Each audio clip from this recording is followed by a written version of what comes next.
લાખો લોકોએ એને રીપોસ્ટ કર્યું છે, એની પર ટીકા કરી છે, ટિપ્પણી કરી છે.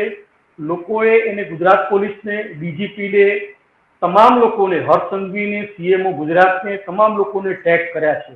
પરંતુ નવાઈની વાત એ છે કે અત્યારે આપણે રેકોર્ડિંગ કરીએ ત્યારે 3:30 થાય છે. એટલે 3:30 થી 3:30 15 કલાક જેવું વધારે થઈ ગયું છે.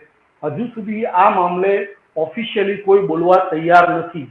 પત્રકારો ફોન કરે છે ત્યારે પોલીસ અધિકારીઓ માત્ર એટલું જ કહે છે કે અમારા ધ્યાનમાં આવ્યું છે અને અમે તપાસ કરી રહ્યા છીએ, અમે લોકોને ઓળખી રહ્યા છીએ. આ ઘટના તો જૂની છે. અરે ભાઈ, 4 તારીખની ઘટના છે. તમે જે આઝાદ ચોકની અંદર આ ઘટના બની ને, ત્યાં તમારા નેત્રમના કેમેરા લાગેલા છે પોલીસના, જેનું રેકોર્ડિંગ, જેના ડીવીઆર તમારા પોલીસ સ્ટેશનમાં ભુજમાં કંટ્રોલ રૂમમાં છે. તમે ત્યાં જઈને ચેક કરો તોય ખબર પડી જાય કે કોણ કોને મારે છે, કેવી રીતે મારે છે.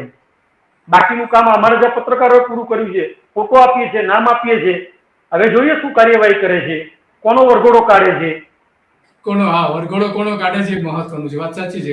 વાતો કરે છે મોટી મોટી આ સરકાર, પણ ખરેખર વાસ્તવમાં કરતી નથી.